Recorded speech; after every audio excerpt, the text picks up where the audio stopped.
Welcome to the 43rd episode of The Smartest People in the Room. If you've been following this series, you understand what we're doing, shining a light on incredibly smart, accomplished people and sharing stories from their careers, lives, as well as anecdotes about their past, present, and future. Today, I am pleased to welcome two rock stars of digital music to the show. One I've known and admired for many years. The other is a new friend and one that I suspect will be on my radar for years to come. Both literally are the kind of world-class people that I like to feature, and I am thrilled to share them with you today. Before we get started, let me take care of some business. First, to the audience, please feel free to introduce yourselves in the chat window. The reason we do these webinars is twofold. First, we want to showcase really smart people and the amazing work they do day to day in the music industry. But the second reason is a bit more nuanced. Some of you know that I am a music industry headhunter. By definition and function, I help people connect with companies. In this series, my goal is to help you make more connections, and I invite you to take full advantage of that opportunity. Specifically, I invite you to engage with the speakers and the other attendees in the chat of the Zoom. Please feel free to introduce yourselves, say hello to your friends, and make some new ones, and ask questions of our speakers. We will try to address as many of those as possible during the interview. And please make sure your chat is set to address speakers and attendees, not just the speakers. I want to thank all of our sponsors for their support. First Horizon Bank, Buffkin Baker, Four Roses Bourbon, the Fairlane Hotel, the Tennessee Entertainment Commission, Lightning 100, Tennessee Brew Works, Moo TV, Jive Printing, Project Music, and Cushmaster's brand of CBD products. Let's get down to some business. Today's interviewer is my good friend and Who Knew alumnus, Bryan Calhoun. Bryan has over 25 years of experience at the nexus of technology, music, and business. As a member of the industry relations team at music streaming giant Pandora Media, he helps artists, labels, and managers maximize their opportunities on the platform. Always the artist advocate, he created the Music Business Toolbox, a book and set of tools to empower musicians with actionable advice on navigating the complexities of the music industry. The Music Business Toolbox is the required text in the music business courses at several universities, including Kennesaw State University's Joel A. Katz Music and Entertainment Business Program, where Bryan is also an executive in residence. He provides digital strategy to management powerhouse Maverick/Blueprint Group for their superstar clients G-Eazy, The Roots, Jill Scott, and Trippie Redd. Additionally, he works with Lil Wayne and Young Money Records, TIG Records, and Brandy. Past clients include Kanye West, T.I., Nicki Minaj, Drake, and more. He's worked with labels, Relativity of Sony and Red, and more. And Warlock, and ran industry relations for Sound Exchange, which collects and distributes digital radio streaming royalties to artists and labels. He's a frequent speaker at music industry conferences and a voting member of the Recording Academy. Welcome, Bryan, and sorry for butchering that intro. No, that was cool. Thank you. I appreciate you. And joining Bryan as today's special guest is Tracy Chan. Tracy is VP and head of music at Twitch, where his focus is on enabling creators to interact with their fans live and empowering those fans to directly support their favorite creators. He joined Twitch from Spotify, where he was director of product management, primarily focused on leading product strategy and development for creator programs and developing analytics tools for artists and labels, including Spotify for Artists and Spotify Analytics. Tracy's startup Crowd Album, a social photo and video aggregator that created a visual history of musical events from around the world, was acquired by Spotify in 2016. Prior to founding Crowd Album, Tracy was product manager at YouTube, where he designed and launched YouTube Insight, the company's flagship analytics platform for creators. Please welcome these two amazing guests to the smartest people in the room. Take it away, Bryan. Thanks so much, Tom. I really appreciate you. Thanks, Tom. Yeah, thanks for giving this opportunity, and Tracy and me this opportunity. I'll tell you, it was funny as we were preparing for this. I commented. I said, man, I said, we have these regular conversations that would be really fun to have like with an audience, so other people could share in it. So really, it's exciting to be able to help that become a reality. And I'm super excited to be joined here with my friend Tracy, who I've known for years now. And I want to really start this conversation talking a little bit of looking backwards a little bit, so that people can understand you, Tracy, and sort of your mindset and Yeah. how you got to where you are, because I think it's really important as we're thinking about it, and the conversation that we're going to have about where we are and what's going forward, what we're going to be doing going forward, what we're going to look to be doing forward. Yeah.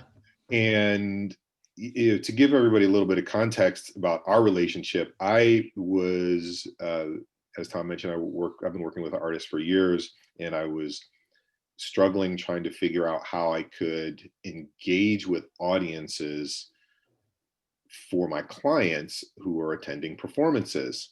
And I was trying to figure out how I could to connect with people.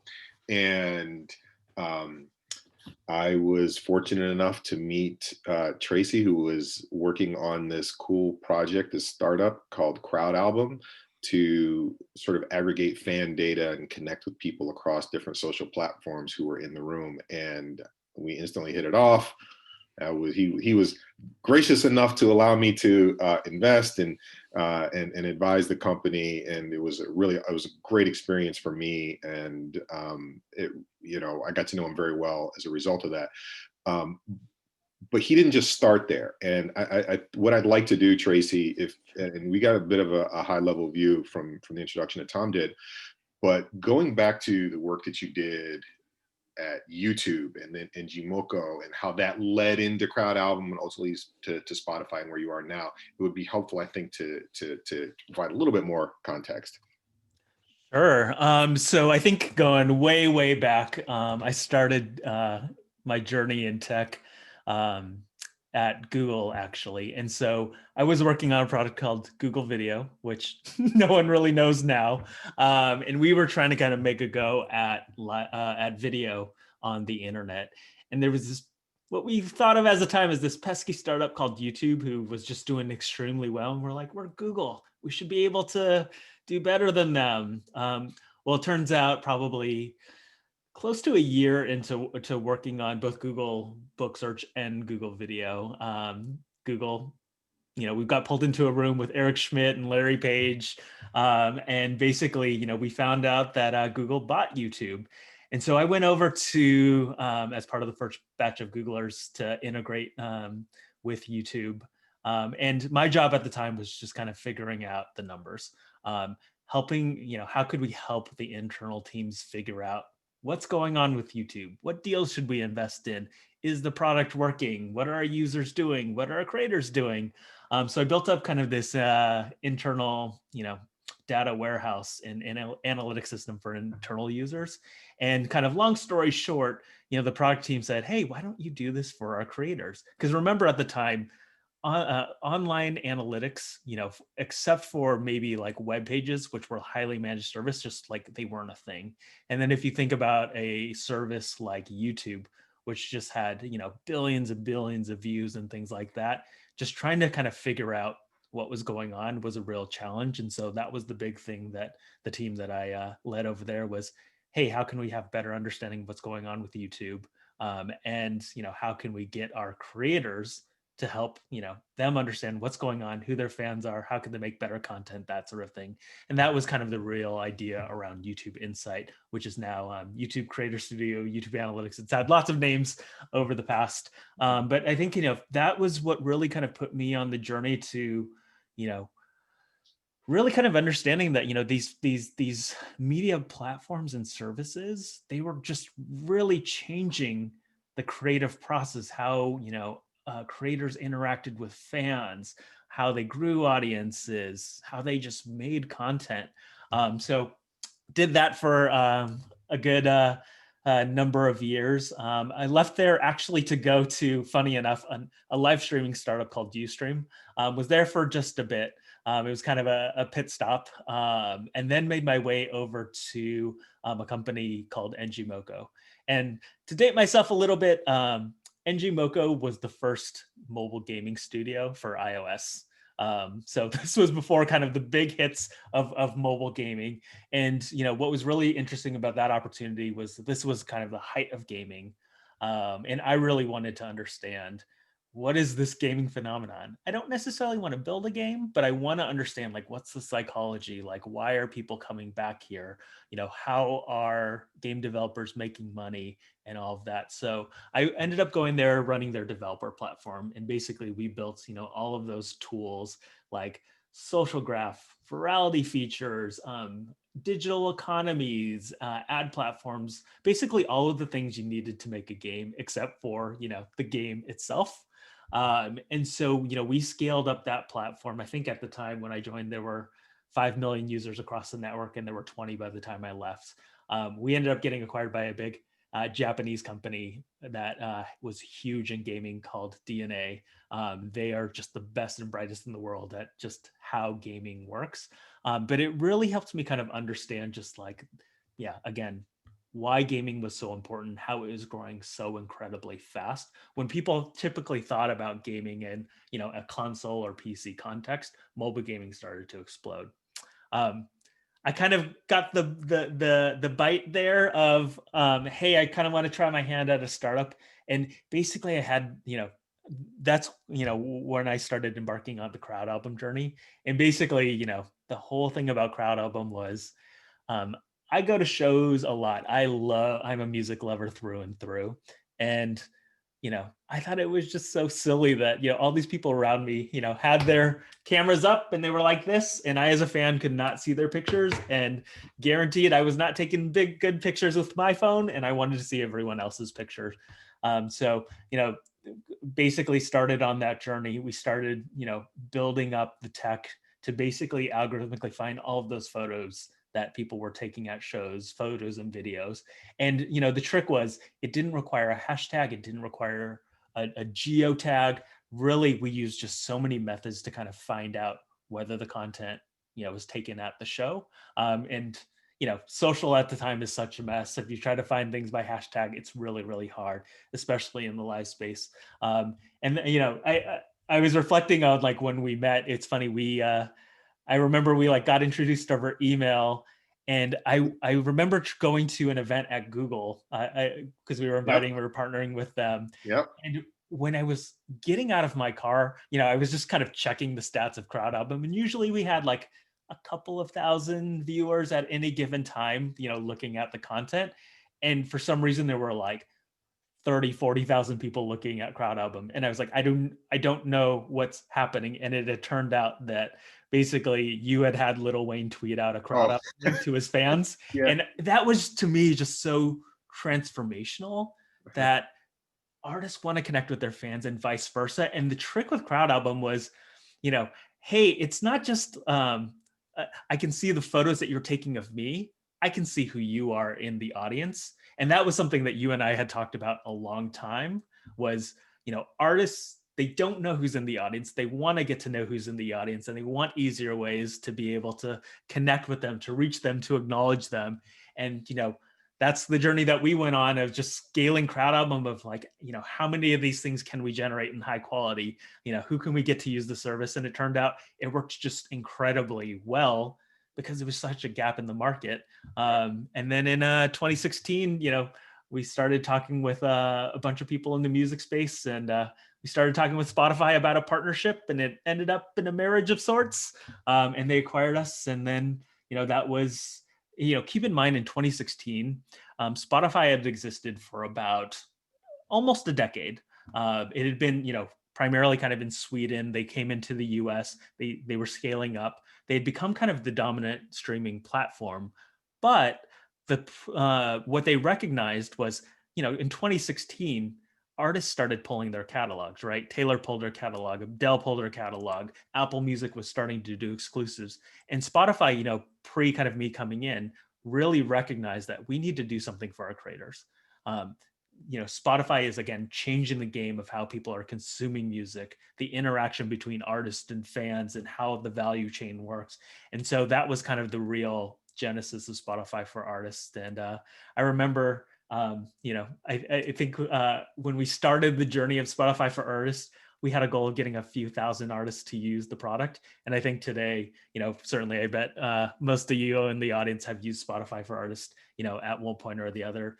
The vast majority of it's like 90+% of the music industry uses Spotify for Artists if they have content on Spotify. So we did a kind of great job there. And that just that all culminated leading me up to Twitch. And I think kind of the big, at Spotify, I had a pretty good job building tools for artists, songwriters, publishers, labels. And I think kind of the thing that I had repeatedly heard from artists and their teams was, we just want to get to know the fans. And it just harkened right back to that, that theme that you and I talked about so much about Crowd Album. Like, I want to know my fans. And, at Spotify, we built lots of information about your fans. Where in the world are they coming from? How are they discovering your music? Are they saving it to their playlist? All of this kind of stuff. But what we hadn't addressed was, who are they and how can you get in touch with them? And that's just what was so exciting about Twitch, is that at its very nature, even though gaming is, the big kind of content vertical on Twitch, it's all about creators and fans connecting over content and things that they love. And so I just thought that there was a massive opportunity, and I made the jump over to Twitch in April. Yeah, awesome. I think that provides the really important context for the rest of this conversation. Thanks for sharing that. And I also want to give a shout. I don't know if he's on, but I think it was Ted Kartzman that made the introduction. Ted did, yep, for sure. Give Teddy a shout. So one of the things that we had in common is sort of like looking at gaming and thinking about how can game mechanics be applied in the music space. And some people may know I co-founded a startup with my friend Tim Quirk, who was a former Googler, where we were our goal was to leverage gaming mechanics for mobile gaming and apply it into the music space. And we were ultimately acquired. But you and I have talked about sort of the story. I mean, the sort of like the creative arc. We were talking about the creative arc with respect to video games and how that's translated into growth and ultimately monetization. I would like for you to sort of like talk a little bit more about that arc. Yeah, it's really, really interesting, because I think, what we're seeing on Twitch right now, and we can come back to it, is that artists are just making a ton of money, and they're making, so much more money than they can, through other models like streaming. Let's come back to that. Okay. Why is that happening? I think it's because, there's an ingrained expectation within the Twitch community that they are there to support their favorite creators. And then if we go way, way back, if you think about just kind of the arc of video games, right? If I think about like when I first got Nintendo and, playing Zelda and Mario and kind of those types of games, but they were very solo games, right? You played by yourself, you kind of went very linearly through a level. You maybe had a player two, but kind of that was the extent of it. At some point, games got online and they kind of became universes, right? And so when that happened, you had things like StarCraft and World of Warcraft, where you could start to interact with other people, around the world and play games with them. And I thought that, that was a really kind of interesting arc, because it made games inherently social. And because they were both entertainment in the form of you were playing games and kind of doing strategies and that sort of thing. Plus you had the social aspects, you had services like Discord where you could start to talk to the games. And, basically, then Twitch came along and it created an audience for this as well. So, not only were you playing with other people, you were kind of building a community around it. And oh, by the way, on the game development side, it wasn't you released the cartridge and then you were done. Downloadable content and patches basically, made making the game better over time.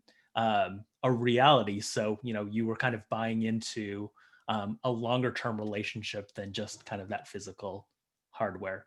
Now, if you think about music kind of is along that same path, right? Music, very much has always been, I'm in the studio with a few people, we make a song, we spend a long time on it, and we release it and just kind of see how it goes. I think we're now kind of in a mode where we can follow the path of gaming, where now because we already have things like Twitch where you can interact with your fans in real time. We have a ton of music producers. We have folks like Mike Shinoda and from Linkin Park, Illmind, Kenny Beats, who are actively just like making music on Twitch. They're talking with the fans. They're asking them, hey, do you like this sound or this sound? Or, hey, what should we name this track? And I think kind of, getting, having music be a more social experience at the creation point, not just kind of at the end point where you're enjoying it, that kind of gets fans just so attached to both the artists and the creative, because they are part of that creative process, that it just drives a longer term fandom and relationship with the artist and the music. And I think it's because you feel that ownership, that's why we're seeing, all of these music fans really supporting that artist, because they just feel ownership over, again, the relationship and the creative. And that flywheel, enables the creator to create even more music, and tailor it better towards their audience and things like that. And so I foresee it just kind of following that arc of gaming, because it just works super, super well. And the creators are getting rewarded for pulling the fans in, which I think is super special. So I think that leads me to another sort of like fundamental question about the platform itself. And there was obviously Twitch was huge. There was a massive influx of interest when the quarantine started. My clients included. Yep. Questlove started doing DJ sets, and every night on the platform, as well as multicasting on other platforms. But people tended to think about Twitch as a live streaming, Twitch is a live streaming platform. Yep. And you sort of changed the way I thought about the platform too, and harshly from doing by saying what Twitch is not, right? Could you expound on that? Yeah, I mean, I think, like you said, at the beginning of the pandemic, with venues closed and live tours getting shut down for a prolonged period of time, I think kind of, people tend to go with what they know, right? And I think artists, managers, and their creative teams really like what they know is, hey, I have a show. Twitch is a great medium, or other live streaming services are a great medium for just, let's take the show and just like think about the creative that way. Maybe there's kind of YouTube-ish like elements with like multi-angle and things like that, but that's kind of what folks know. But I mean, what I love to when I'm talking with artists and fans is Twitch is actually a different medium.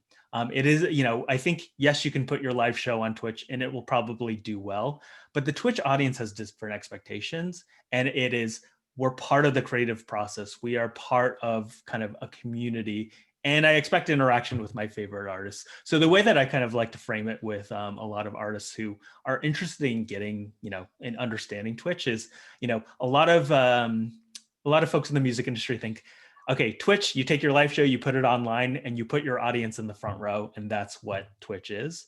Well, it is that, but it's also taking the audience kind of in the green room as well.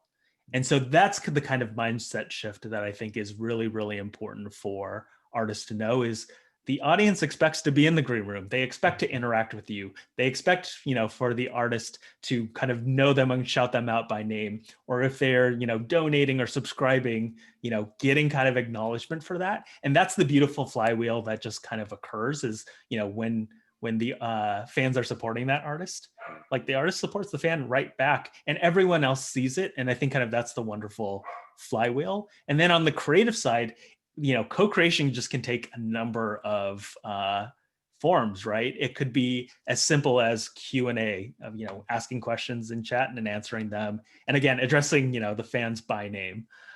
It can be things like, hey, here's a bunch of songs that I can play. make a request and, you tell me, like, what does the set list look like? Other things are, we have a pretty open ecosystem, so you can put different layouts and on-screen graphics and things like that. And so the ability for, people in chat to trigger on-screen overlays if you follow or subscribe or things like that is really, really powerful. And then it's even just crazy things like we have a lot of streamers who literally have kind of smart lights in their streaming room, and people in chat can literally change the color of the room or kind of, the pattern of the flashing and things like that. I mean, there's all different ways that you can kind of get the audience involved in the creation process. That said, just do you, like, don't do kind of all the crazy things just because you can. You have to really kind of do what's authentic to you, because if nothing else, the audience rewards authenticity. So yes, authenticity. I preach that all the time. But here's one of the things about Twitch, and for those of you who have gone onto the platform, you may have encountered this as well. It's freaking overwhelming, right? Like there's stuff all over the screen. There's all kinds of actions that you can take from a consumer perspective, right? So when you go in and create one of these experiences, man, it can be overwhelming and quite frankly a bit daunting trying to create that and not get so caught up in it that you don't create a good experience, or you fall behind because you're not keeping up with chats, or you're missing out on opportunities. So what is your advice to artists who are looking to get started on the platform? Yeah, and I'm looking in chat, and what Barry said, about the Twitch community resonates quite a bit.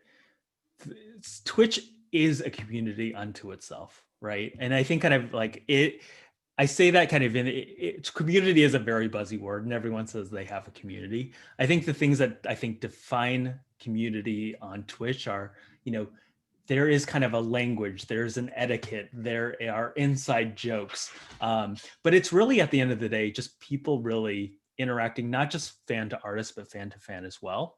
So to go back to your question of like, how do you make sense of all of these things?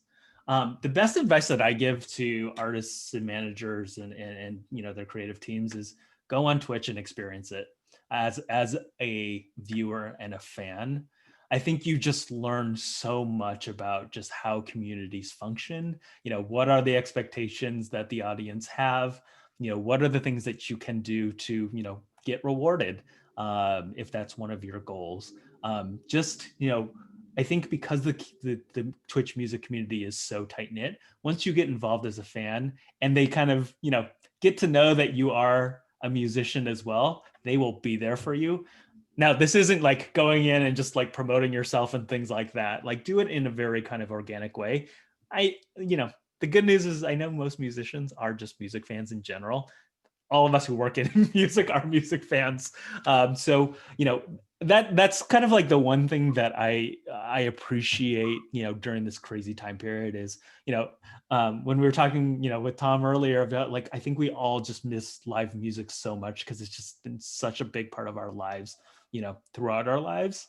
But, I think right now during the pandemic, I've watched more live music than I ever have in my life, because it's literally every day I can, experience live music and interact with these insanely talented artists. And it's that level of kind of intimacy and access that I think, is somewhat challenging in the real world. I mean, I think a ton of our streamers have said things like, when you do a live show, yes, you kind of do shout outs to the city and things like that, but like it is kind of a very produced affair, right? And you kind of tend to not like, if you're having a bad day, you're not going to project you're going to have a bad day on stage. You're kind of going to do, the happy performance that you're doing. Whereas, within Twitch, this is your community. This is like a group of friends. And, we have streamers who like are very kind of transparent. And again, be authentic to you on like what works for you in your community. But I think, thing. Like, I'm down today, so I'm going to play some down songs, and having your community like suggest songs to either lift you up or like keep you in the mood, you know, that sort of thing. Those things I think are invaluable during this crazy time period. So a thing that you and I have been talking about for years, and I suspect we will be talking about until we decide to stop working in this business, is monetization, right? How do artists make money? And like, you know, we've worked with the artists at the top end, and you know, they're going to be fine, right? They've got millions, they're going to be fine. Yeah. But working with and helping the working class musician, the you know, the musician's middle class, you know, sort of whatever you want to call it, like how do you find that audience, and like what are reasonable expectations for that kind of an artist on the platform? Yeah, I mean, it's a great question. I think that the pandemic has really, really highlighted just kind of the scale of how many musicians are out there, how do they make a living, and that sort of thing. So like let's start with the touring musicians. I mean, I think it's commonly known that musicians who are on tour, they make 80% of their money on touring, maybe 20% on, you know, streaming and other recorded media. Obviously with the pandemic and venues closing and tours being paused, like that money's been decimated, and that's just like pretty horrible. I think, you know, on the other side of the spectrum, you know, there are, you know, hundreds of artists for every one artist who can tour, who doesn't have the pleasure of touring, right? Because touring is hard. You have to know the right people. You have to be able to gather an audience in a physical space and go on to, you know, and go to different locations and things like that. And so, you know, there's a ton. I mean, I think we all know musicians who are actively making music, but also work in a restaurant, or, you know, do Uber driving or Postmates delivery or things like that. And, you know, that work is getting decimated. And so I think that the beauty of Twitch is if you can find that right community, they'll be there to support you. And we have a ton of these kind of working musicians who literally like have their community paying their rent. There's one of my favorites is a woman named Sarita. She kind of moved from Canada to LA to like get her career started in music. And she really kind of wasn't, you know, getting the traction or making the connections with the industry that she wanted. So she literally became, you know, Postmates delivery person in addition to like, you know, working on her creative works. She found her Twitch audience, and basically they, you know, contributed to her through subscriptions and, you know, bits donations and things like that. And they ended up covering not only her rent and her expenses, but also like they literally funded her making, you know, music. And now she like charted on a Billboard chart, you know, and that was all because of this like community that she found. So, you know, basically kind of the way that I would think about it on expectations is, one, it takes a while for you to find the right community. You know, we aren't a service where like you come on day one and you're just killing it. It takes time to kind of build up, you know, fandom over time. Because I think the way to think about it is, you know, all of us in music, we are just so conditioned that you just like need the millions of everything. You need millions of streams, millions of video views, millions of followers. Billions. Yeah, I mean, and you know, look, I worked on Spotify Wrapped, and you know, that's kind of, you know, what's happening, you know, that's what's in the ether right now. And you see the billions and millions of things, right? It's because the economics are so challenging there. And so we've all been, you know, trained to think you got to optimize for that, and you got to partner with, you know, this entity or this entity, and they can help you get the things, right? What we're finding on Twitch is it's the other end of the spectrum. It's hardcore fandom. These are people who are paying you directly. You know, they're subscribing to your channel. They are donating to you directly via bits and subscriptions. And so it really takes fostering relationship and that community.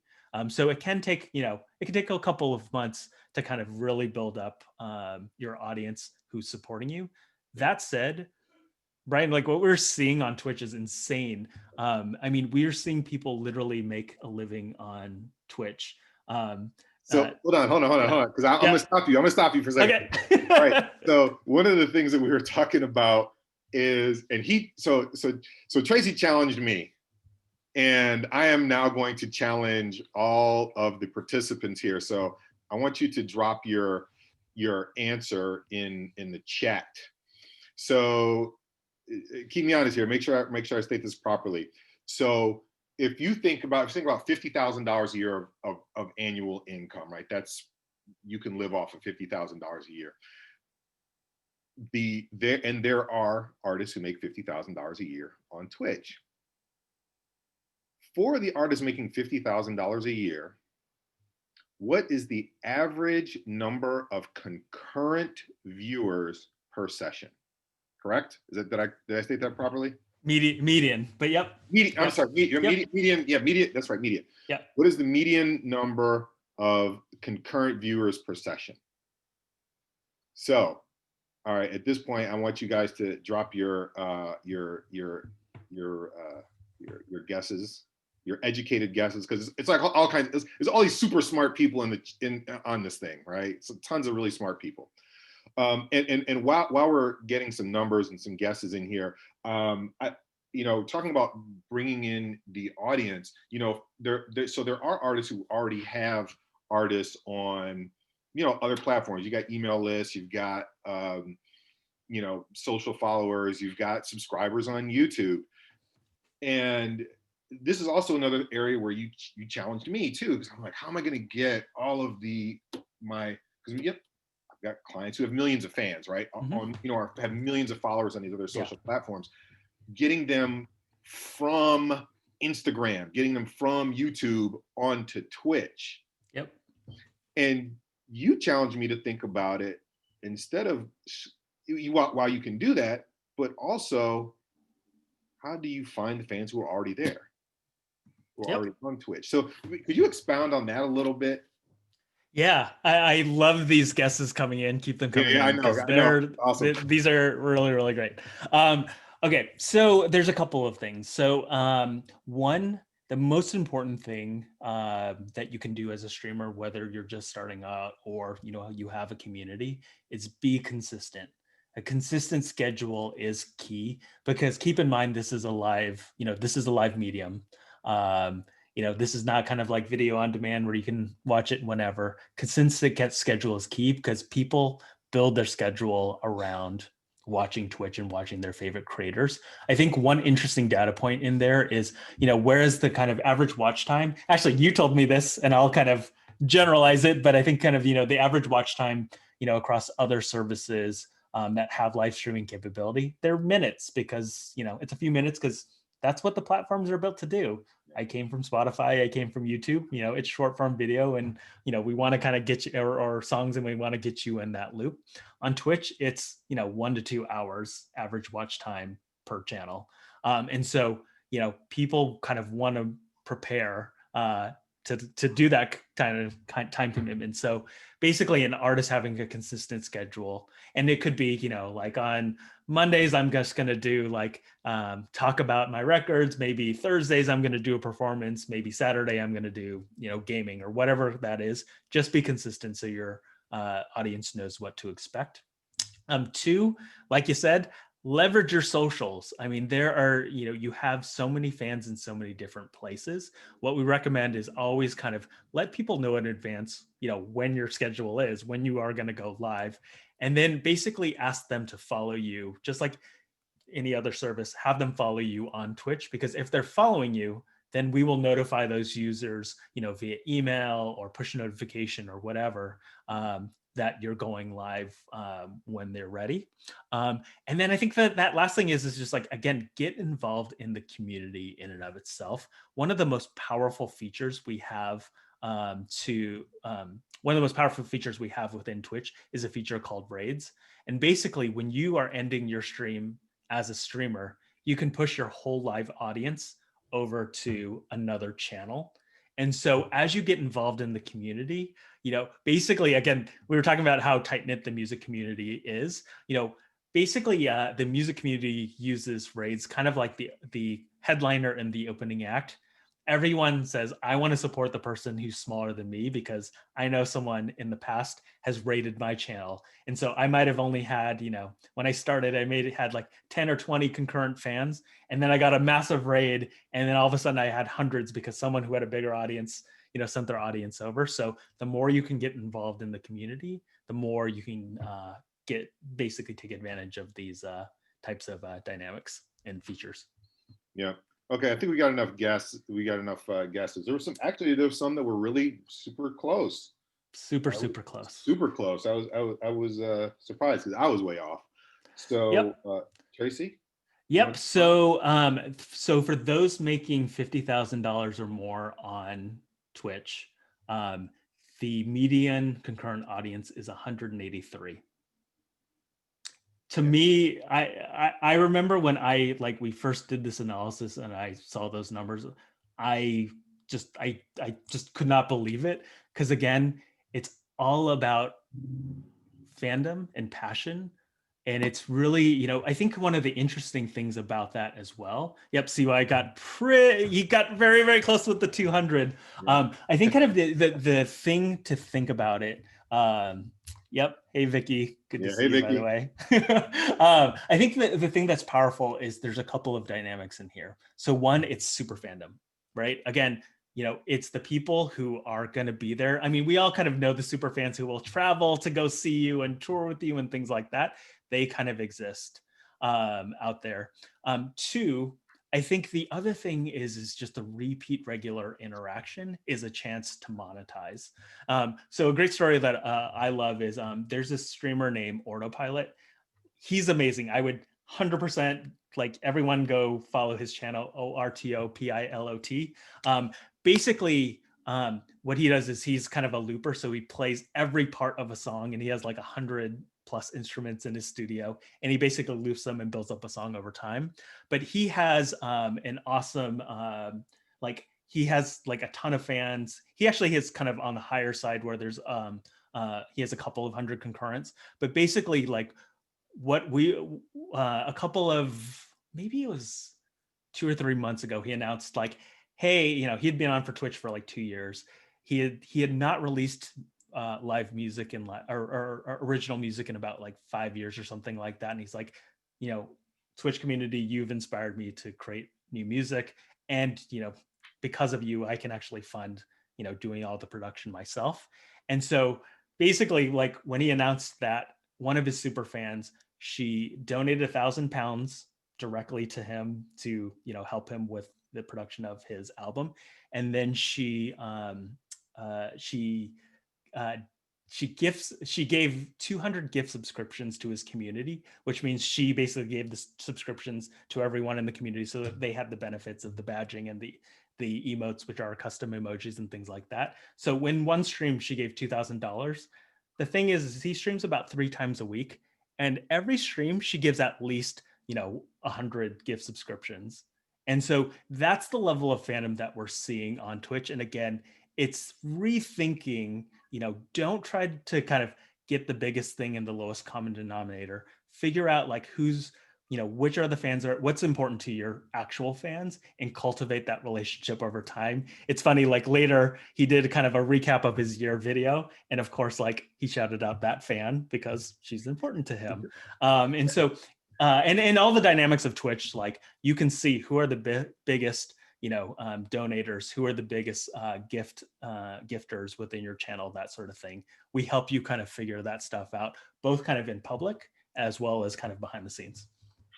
Awesome. It's one of the things I wanted to make sure that we also mentioned with respect to those 183 people, the average number of hours per week stream, you said 10 to 20 hours per week. It's 10 to 20. Yeah, it's 10 to 20 hours a week. So again, the regularity is important and frequency, somewhat. So it's, anywhere from 3 to maybe 5 times a week. That's what we're seeing. And again, it's a chance for you to monetize every single time. And, quite frankly, it is a part-time job. And so Twitch won't be for everyone, but we think that this provides a really kind of interesting option, especially for those working musicians. We have a ton of folks. I know Adam in chat, one of his favorites is a guy named Very Handsome Billy.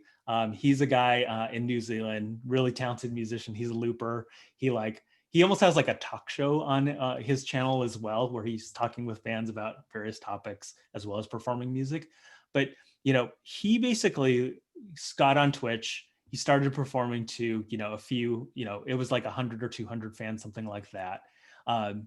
And basically, he started like making the calculation in his head of like, okay, I have this gig playing at a bar a couple of nights a week, and at a bar gig, it's like there are a few people actually paying attention, and I don't get the chance to like talk with them because I'm performing.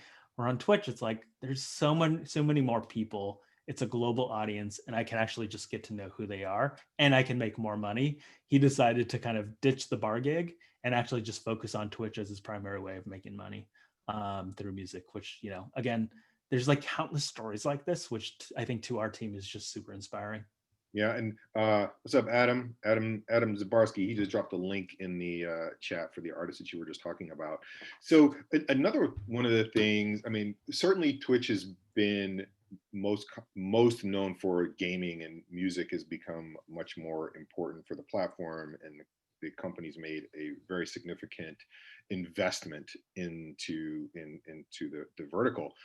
Can you talk a little bit about, because now there's like a music feature on the homepage, and also the points of connection with Amazon Music?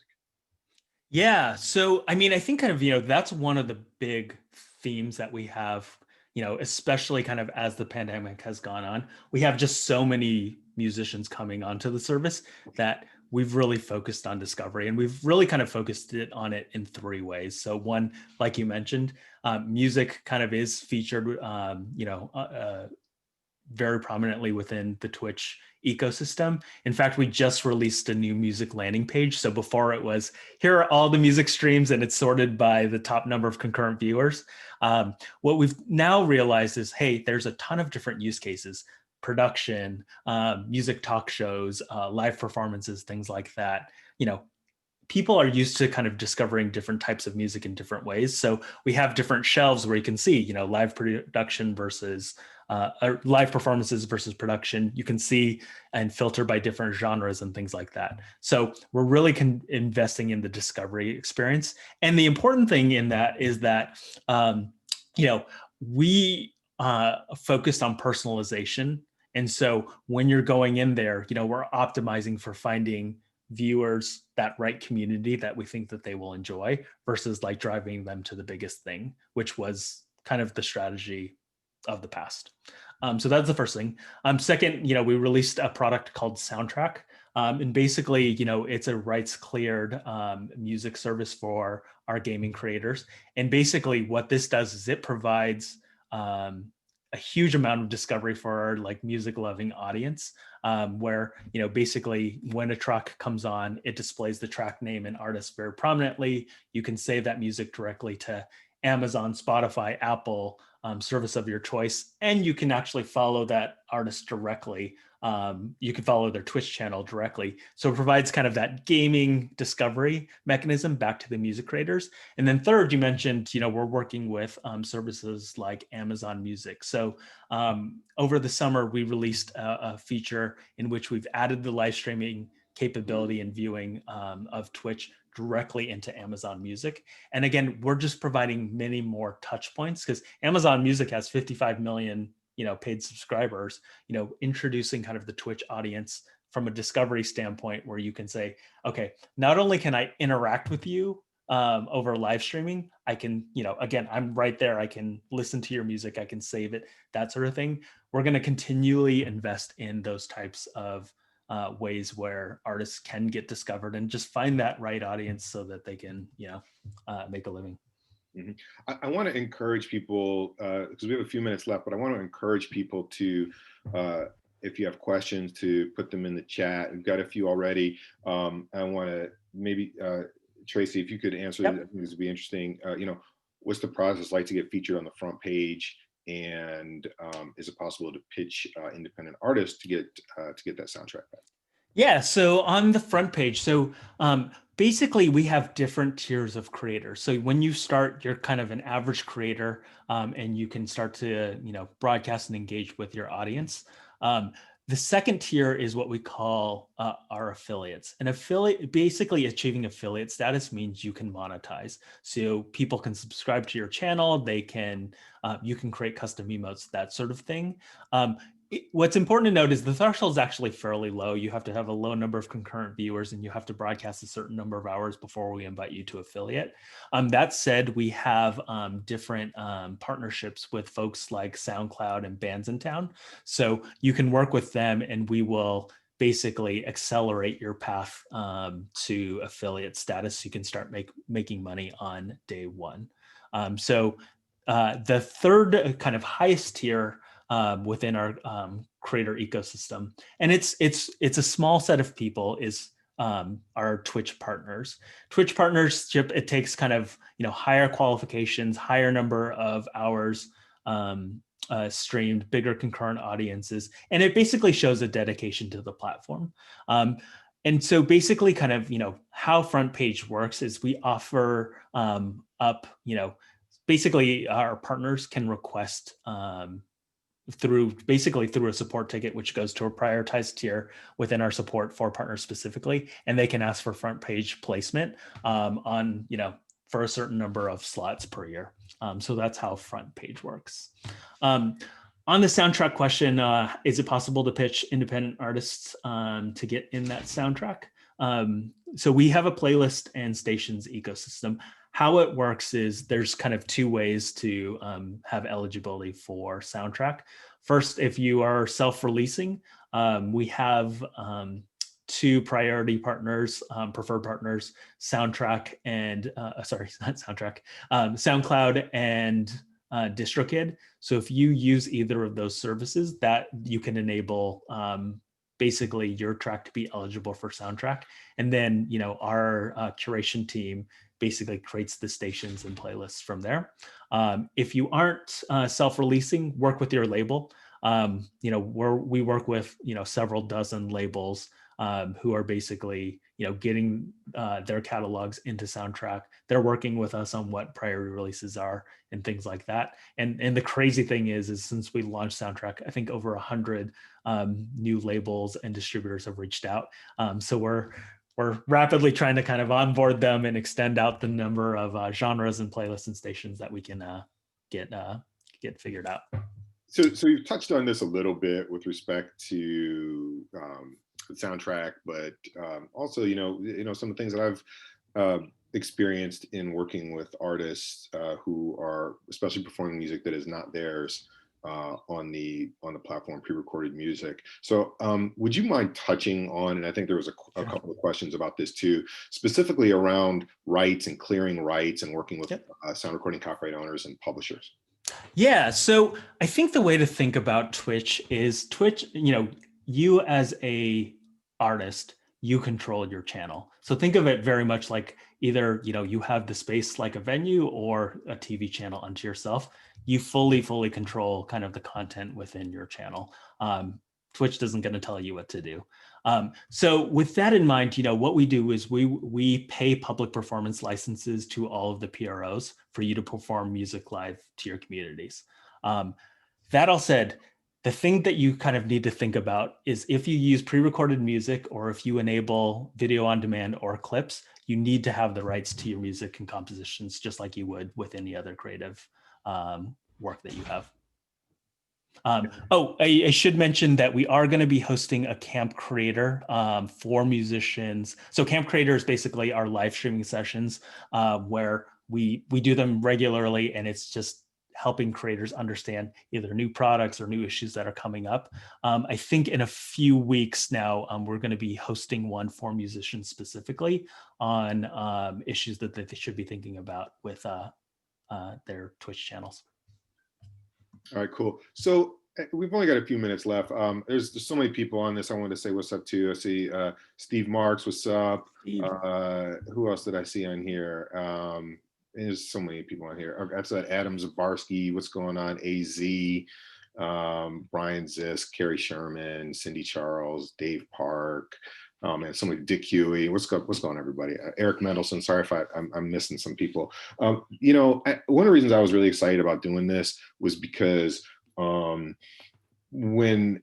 asked and completely unsolicited, and I did this actually on the last one, Tom. When we were talking, the conversation about Twitch came up with me and Jonathan Azu, and I said I believe that when I look at the various platforms, there's sort of saturation, right? So obviously there's still opportunity to do things and revenue and fan growth with respect to Facebook and YouTube and Instagram and Spotify and Tidal and Pandora and all the places. Yep. But the place where I feel like there is the largest growth opportunity, at least the platform to me right now, I think it's Twitch, but it's not necessarily for everybody still.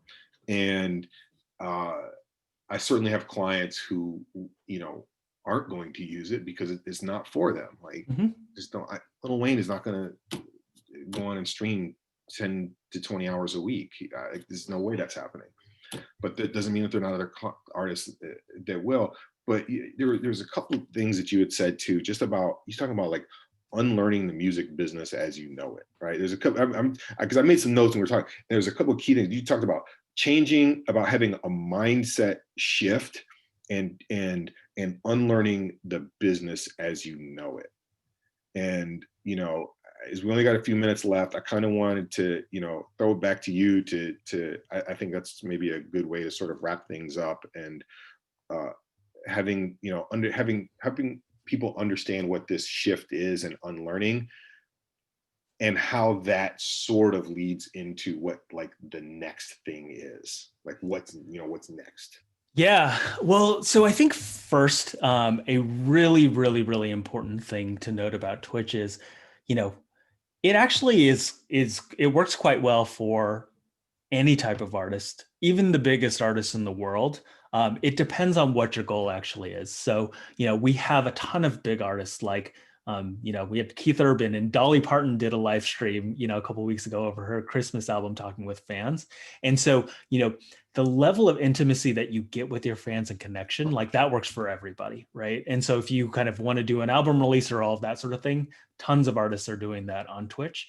If your goal is to make money and make a living, that's where, really kind of focusing on the fandom, the regularity, treating Twitch as a part-time job is important. And I think, realistically, as careers progress over time, what we want to do with Twitch is provide a different option. Right now there is kind of recorded music, there is live stage shows, and we think we can provide another option that you can leverage however you want, whether it's kind of your full/part-time job, or it's something that you do every once in a while, when you want to engage with those fans. So to go back to your question on unlearning everything, I think again what I would go back to is I think the music industry as it is constructed as such is like, you see kind of the very, very top of the pyramid, and you see kind of folks amassing those millions and billions of streams and fans and things like that. But at the end of the day, the economics kind of adjust for that, right? And so, that's the big thing that I would think through. One of kind of the favorite theories that I love to talk about is the premise of the 1,000 True Fans, from Kevin Kelly of Wired. He wrote this article in 2008. And basically the premise was, don't worry about the millions of things. If you can get 1,000 fans paying you $100 a year, you can make $100,000. So focus on those 1,000 fans. And then there was a partner, I think at Andreessen Horowitz this year, who said, it's not 1,000 fans paying you 100, it's 100 fans paying you 1,000 a year. And I think kind of, that's the mindset shift is, music has always been about fandom and patronage. In fact, like if you think about like the recorded music industry, recorded music is somewhat of an aberration in the long, like span of music going back to the dark ages, where it was like rich people doing patronage of musicians and things like that. I think we're moving more towards that world where that direct connection between a fan and an artist, like that's where you unlock monetization. And I think, different people have different ways that they support an artist. Some people, can't afford to pay you the $5 because, they can't, but their very presence there helps you in all different ways, with discovery, with word of mouth and marketing and things like that. And then there's the fans who they want to pay you $1,000 or $100 every time that they see you. And so I think kind of thinking about the relationship that you have with specific fans in your community and how you cultivate that, that's what the future of music is really going to look like. Because I think what we're recognizing with the streaming model is the one size that fits all doesn't work super, super well. And I think we can just provide another option to musicians on just another way that you can both engage with fans and make some money. Awesome. Tracy, I appreciate it, man. As always, it's great talking to you. Totally, Bryan. It was great to be able to allow a few other people in on it. Totally.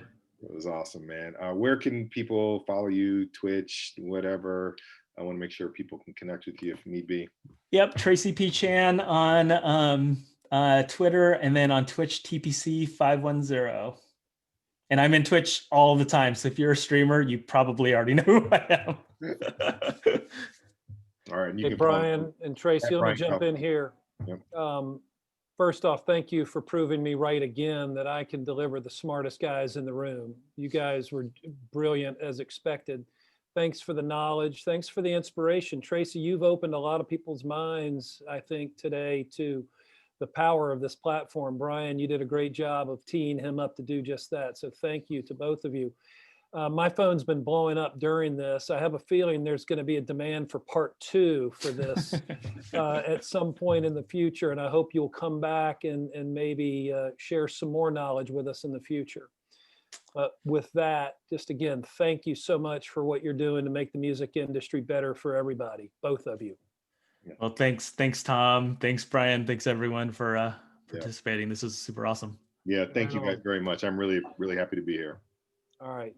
Everybody take care, stay safe, be nice to each other, and tune in on Thursday. Another event coming your way. See you soon.